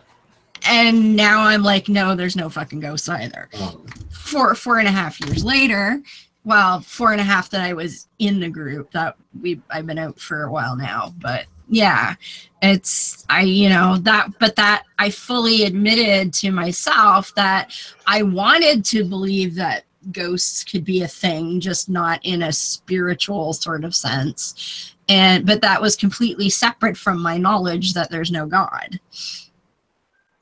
So that kind of translates that, I guess. Because people used to be like, I thought you're an atheist. I'm like, yes, I am. I'm a major, I'm like really atheist, but maybe there's something on the science level, and now I don't think there is anymore. Well, atheist literally just means no God. No God. So if you believe in ghosts and other spiritual shit, that's fine. You're still an atheist if you don't believe in absolutely. God. Absolutely, but people didn't seem to grasp that very well. Yeah, it's like a lot of people are assuming they seem to be really skeptical about that kind of stuff. Yeah. Yeah, like, and there's nothing wrong with being skeptical about it, but yeah. It seems to me if you're an atheist because of your disbelief in any supernatural, then you might not, it'd be consistent not to believe in ghosts either. Right. Yeah, that makes sense. And I wouldn't have, and obviously I was not, skeptical necessarily of everything, quote, supernatural. I was skeptical that it had anything to do with spiritualism because I don't believe in a soul kind of thing. But I was open to the possibility that maybe there was some science behind it. Okay, well, what did you think? Because I'm curious, because last time's Google Hangout that I ran was about testing the supernatural, like scientifically. Okay. So I'm wondering, like, what did you think the scientific explanation was? You probably didn't run any tests on. Well, at the time, I thought that there might be something to the idea of mental energy because I don't know shit about brains and neuroscience and whatever. So I thought, well, people always talk about, energy in the body and whatnot. Well, maybe there's a way that energy can transfer some kind of consciousness out that we don't understand. And over years of investigating, I've come to understand that that's not really a thing. And we never found anything in 4.5 years that couldn't have been explained with something natural. And I mean, we even had people in the group that felt that they could communicate telepathically with the dead and all of that. And some of them were even my friends. And I kind of went, well, I don't know about that, but, if we can back it up with something tangible, okay, I'll consider that. But maybe you could communicate with the weird mental energies of the dead. Yeah, exactly. But they also believe that there are different types of quote, ghosts. They believe that there were like actual, consciousnesses that were energy based. Then they believe that there was something called recording, where they believe that certain types of stone or quartz or granite or whatever. Heretic. Yeah. It's somehow yeah, sorry, Renee. Oh, I'm sorry. Yeah, I know you're aware of Steve McRae's experiences with the Ouija board. What do you think about that? I tried a Ouija board once by myself, and absolutely nothing happened. I have a whole video on it on my channel. I believe it's subconscious movement. It is. Yeah. It's called what is it called? The something motor response. No, it's the something motor response. Well, and we tried that with, there were people in our group that like to use pendulums, which is sort of similar to a Ouija board kind of thing. And they were like, oh, I'm holding my hand completely still. It's like, well, no, you're not. It looks like you are. But if we took the pendulum and put it in a wooden frame and only had them touch like the tiny little bit of metal that was sticking out the top of the wooden frame, nothing ever happened.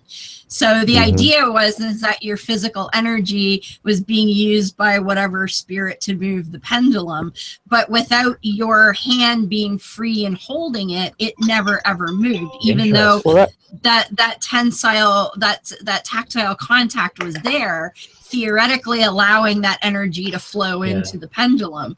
But in a wooden frame, it didn't move. As someone who does, that reminds me of like water witches. Interesting. Yeah, yeah. Dowsing is the same thing. Yeah, dowsing is the same thing. But dowsing's weird, man. I'm not quite sure what to think about that myself, as someone who does believe in spiritual. Yeah, I don't believe in. I'm not a new ager, but I do believe in certain spiritual stuff. What was that, Irenic? You were trying to say something there, Irenic. No. I just wanted to like that the diviner rod or whatever. You know that I've seen. I mean, I don't know if my personal eyes witnessed what I thought I did. You know, but man, it was convincing to me. I used to think that there maybe was and the water that was there. You know, kind of. I used to think there was something to that too, until I watched.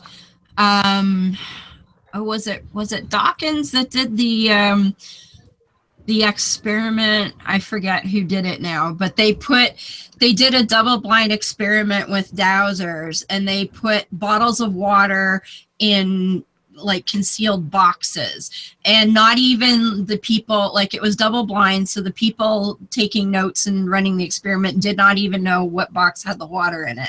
And they brought dowsers that had, you know, it was voluntary, so a lot of dowsers there, oh, I've been doing this for 30 or 40 years, and oh, maybe it was James Randi.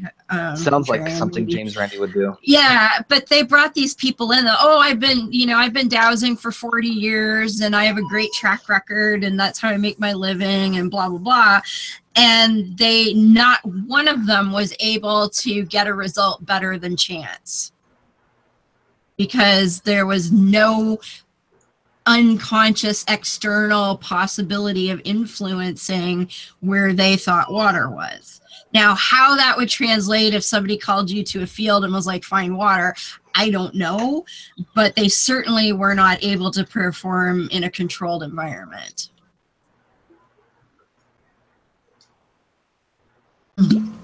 I played with dowsing rods before too. It's very easy with just like the slightest tilt of your hand to make them turn one way or another. Well, I think it would be convincing if maybe an experiment like that, they had maybe 3 different stations, and if an individual actually went and on the first try, each container with the water in it at each station, then you'd have some, you know, I guess that might be something to talk about. Oh yeah, those would be some convincing results right there. Yeah, and I mean, one woman I remember seeing, she's like, well, usually I'm above the water because the water is underground, so can we like rig it so I can walk over top or something? And people were like, well, it shouldn't matter, really, you know. Shouldn't. But not to mention, if it is James Randi's experiment, then they agreed to the experiment, the parameters and everything surrounding it. They agreed to everything in it, and had a hand in designing it. So exactly. Yeah, actually, I was just watching some old Randy videos from his old show, and yeah, there's some very disappointed people out there. We can. Troy, we can hear your background noise. Your voice is coming in. You're broken up. Walking weed. Yeah, you're really broken up. Yeah, man. I mean, don't. Are you good now? He just says weed. That's the Troy. The Troy has spoken, everybody. He said weed. Obey. Hello? Yeah. Hello. There, you're a little better now. Hello. That's a little better. That's a bit better. Yeah, I'm outside. I'm trying to get weed. Inside. Oh. My Hear that, Trill? Yeah, I heard Troy that. needs offerings of weed. God Go into your altar and send him. Don't. I don't support nor condone. I don't represent myself in this channel. Quit talking, Troy. Okay, so. Yeah, so sorry, I derailed it from philosophy to paranormal investigation. No. That's interesting because I think that it still kind of has to do with philosophy because you're still dealing with, do spirits exist? Like, couldn't they? Yeah. You know, if we think about like what does life mean and life force and all that stuff, so it kind of does. Yeah. Yeah, and like I was saying, that the other type of quote ghost that they often thought about was the idea that certain types of rocks or crystal or you know what have you can record events that happen in its vicinity. So like if you see a quote ghost and you try and interact with it and it acts like you're not there, then supposedly that's a recording that the building or the environment has made and just replays back under certain circumstances. So how does the what, sorry? How does the building record it? Well, I'm not it had something to do with the type of stone or material, like granite, or if there was quartz in the area or something like that. Like all to do with that sort of, you know, magical properties of different stones, sort of woo-woo. You hear that? Bury somebody with a bunch of quartz. See what happens. Get some scientific experiments around there. But it's not just buried. It's not somebody buried there. It's like... Oh, they have to live there. Yeah, it was like the conditions were perfect for that stone to somehow record what was happening in front of it. Okay, well, I offer my spirit recording to science. You know, put a bunch of quartz in this house or whatnot. I don't think I'm gonna die here if I'm just renting. But you know, but still, wherever I die, like I want to make sure there's quartz around. And they always would say. They always would say that if, you know, there was a lot of violence or bad energy around a death, that would make it more likely to cause a haunting. But I mean, we went to places. Negativity here. I mean, I have a lot of sarcasm and stuff. Thanks to the community. There we go. I'm not talking about that kind of negativity. I'm talking about like, you know, gruesome murder or some kind of shit. But I mean, we went to I don't know if you guys have ever heard of Waverly Hills Sanatorium. It's out in Louisville. We went there as a group. We spent $1,000 to spend the night with just one caretaker. And, you know, it's supposed to be the most haunted place in North America. And, you know, something happens there all the time. And we never saw or heard anything. Shoot, I should have had you on the Can Science Test the Supernatural Google Hangout I ran with this great debate community channel. Shoot. You know what? I saw that and I was busy doing something. I was like, shit, I should be in there, but I couldn't. I know. We went there. I even like jumped in a morgue drawer for a while and and I mean, we had decent equipment. Like we had one of the guys in our group work for a company that creates AI technology for video systems. So our entire remote camera system had AI software running it. So it would detect any anomaly in the visual field, and any remote cameras would have the ability to track the anomaly. And if they didn't track the anomaly, the AI software would mark it, flag it in the DVR so that you could go back and examine what the anomaly was in the video. We had an infrared camera, you know, you name it, we tried it. We were there for an entire night and not a damn thing happened that wasn't facilitated by the caretaker that worked for the place. So at one point he got on one of those Frank's box radio things, and it seemed like he was getting words and shit out of that. But I'm like, okay, but he works here. He's invested in getting something to happen. And he was running that particular piece of equipment, not us. So to me, I was like, yeah, something's hinky about that shit.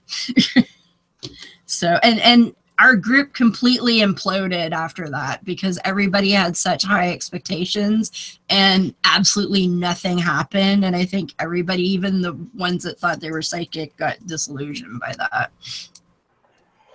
Right. Okay. Right. Goofy goober, yeah.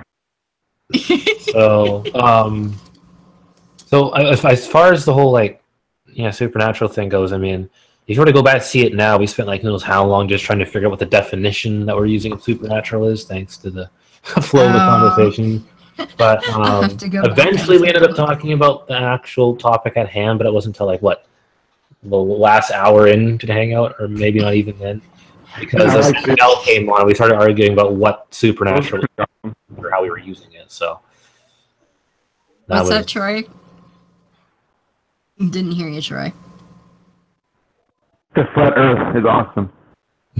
Flat Earth is awesome. The Troy has spoken. Yeah. Oh shit! I had Everyone enough. shall now be flat earthers because the Troy said the flat Earth is awesome, even though we know it to be false. Wow, no. Can we test that philosophically? Well, it's a belief not based on knowledge. Well, these hangouts, I believe, there's one guy. Oh my god, he was setting up a storm. It was getting angry at people because he was sending me things. I'm like, yeah, because the flat Earth is not real. Are you talking about that text, right? Yeah, in Steve McRae's Hangout. That I was gonna say I've had enough of flat Earth after 2 Hangouts with Tex. Oh, the last one he kind of rage quit. Yeah. Troy was there on the day when Tex was first originally introduced into the community. That was interesting. Yeah, I remember that. With the bowl experiment and yes. Yes. He actually he kind of took a shine to me for a bit there. I don't know if that was just because I'm a girl or what, but he was all like, it's because you're so good. It's because you're so good-hearted. Oh well, I try, I didn't tell him to fuck. I didn't tell him to fuck off. So maybe that probably several dozen times. Patience. I try. I do tell people to fuck off, but it usually takes a while. Yeah. Although, you guys know that I'm the official Great Debate Community substitute fuck, right? Oh. That means if somebody doesn't want to swear, they're not into swearing, I'll do it for them. Oh, okay.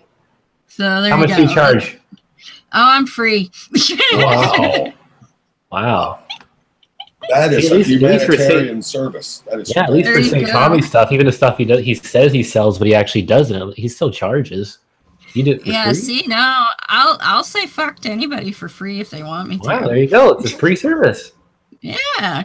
We Canadians, we got to do our part, man. Watch out. Generosity is habit forming.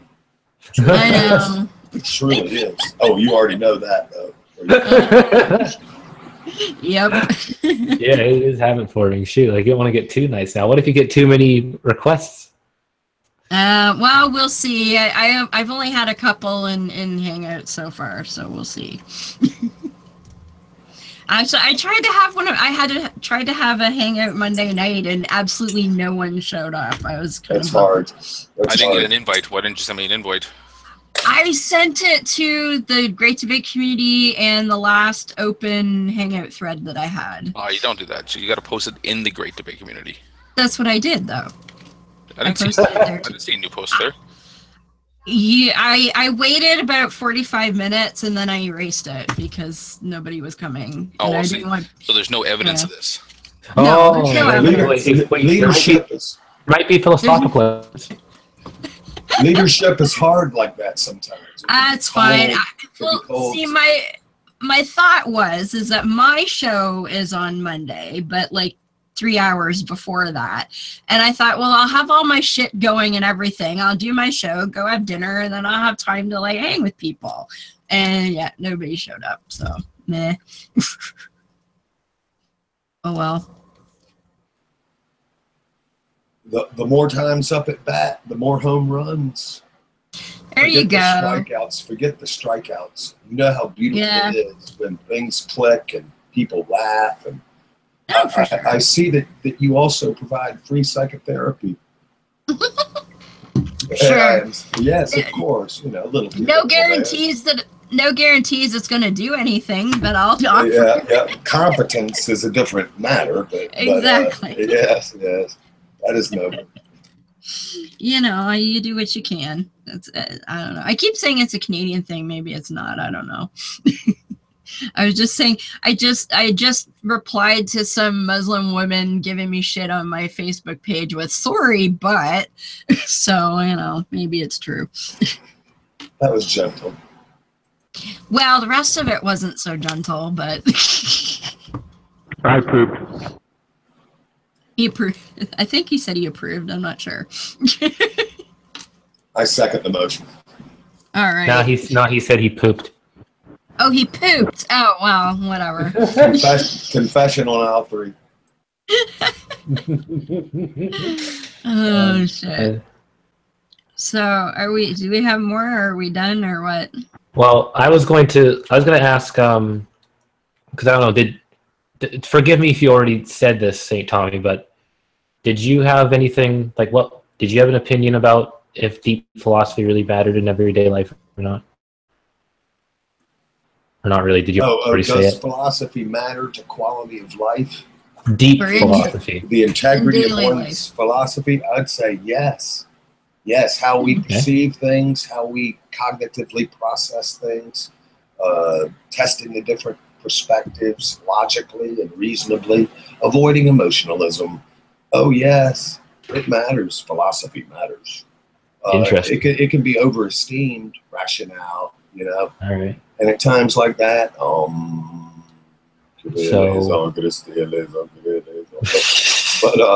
yeah, philosophy and rationale, yummy. Right. Yes. So would you say those are like? Would you say those are like your closing words, or what? Because I am going to be ending it soon. I don't know if I've ever experienced any of those, but that will suffice for now. Thank you, Thaddeus. Right. Sokka, do you have any closing words? Well, I'm glad to know that, you know, once this hangout started, when people started off with the idea that it's like, oh no, philosophy, it's just useless and stuff, and then by the end of it, I was able to at least get you guys to understand the importance of philosophy when you want to get into certain aspects of conversation. And I think that's the main thing is that people need to realize is that there is a use for it. Okay. And I think that just because something comes across, you know, like someone presents a philosophical idea, doesn't mean it's useless. You know, the philosophy does have a function, but it provides a different function than, you know, something like science. Right. And the other thing is that science and philosophy should not be at odds with each other. You know, they're not even in the same kind of realm. Like I said, like, you know, science is a methodology. You know, and it's a methodology that's based upon philosophical assumptions that we do have, and it works. And there's nothing wrong with that. And people need to know what those philosophical assumptions are. And so, yeah, like, I mean, it's an interesting conversation. You know, it is. And yeah, that's about it. All right. Yeah, like my biggest beef with it was when people were trying to use it as proof or evidence, when that's not what it is. So well, it is evidence. Yeah. Like that's the thing too, is it is evidence. Like there's two, like the word evidence is just points to any type of you know, justification or, you know, reason that someone might have. Like that's okay. You know, evidence is there's a sense of evidence that we use as almost like this definitive fact where it has. So perhaps I should have used empirical evidence instead. Right. Well, yeah, no, it's not necessarily empirical because not all philosophy deals within the realm of the empirical. I'm trying to let people do their closing statements though, so no more. Okay. Oh, I'm sorry. Okay. I'm sorry that you don't want to have a conversation, Trill. No, well, yeah, because we already had a conversation. Yeah, now we're back on the conversation. I was like, I can hear Sokka now. I wanted to hear what he had to say. Okay, so if Sokka's done, Heretic, did you have anything to say? Well, I'm not done. I got another 3 pages here. Oh, I know you're done. Woohoo!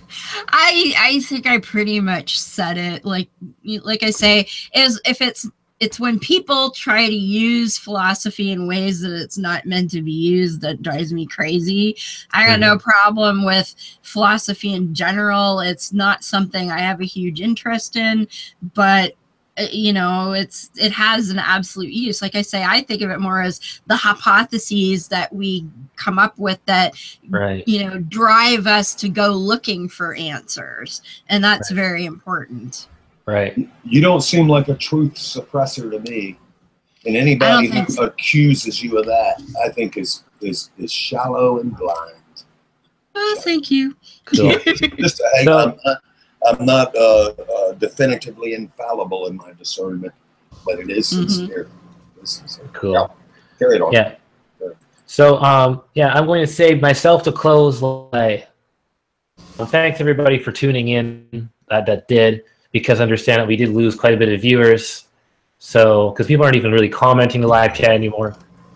The last message was from a while ago, but that's besides the point. I guess we got kind of boring.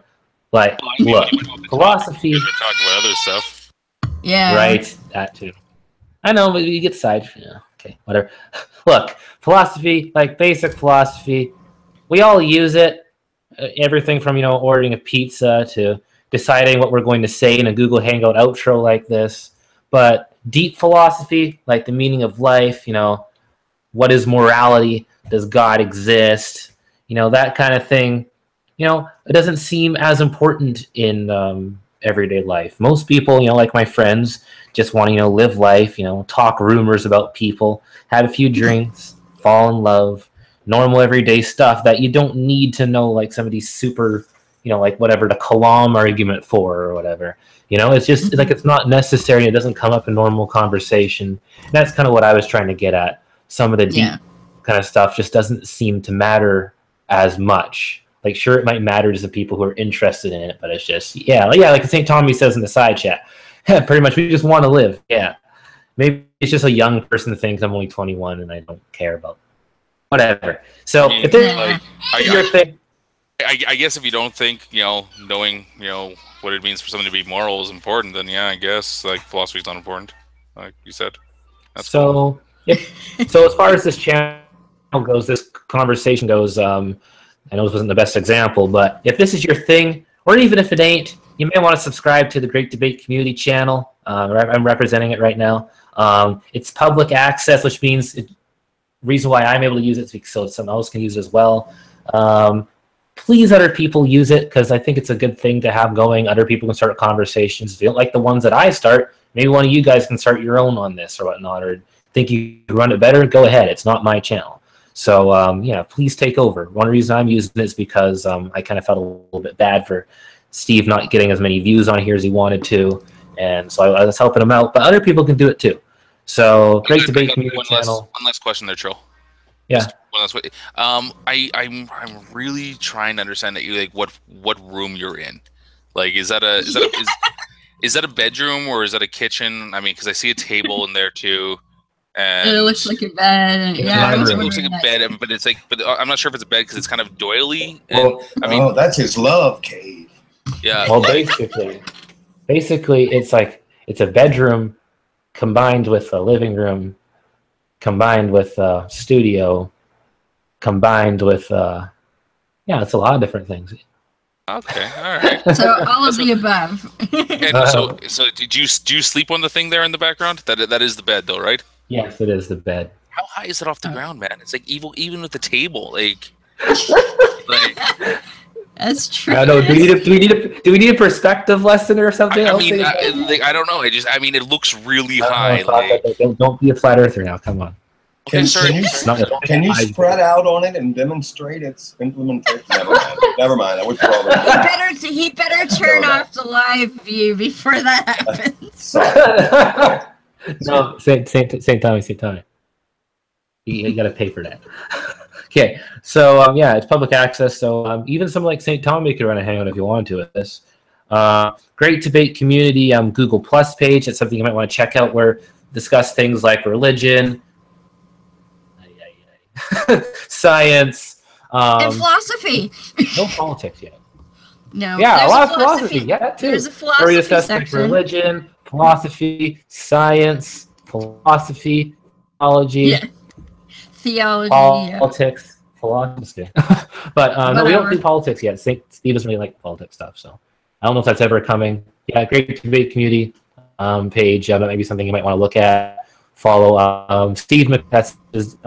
Subscribe to him if you like science type stuff and hangouts and stuff that has to deal with this community if you want to. I can't force you to do any of these things. I'm not your mother. But I'm just advertising it. And thanks everybody for watching. And peace out, y'all.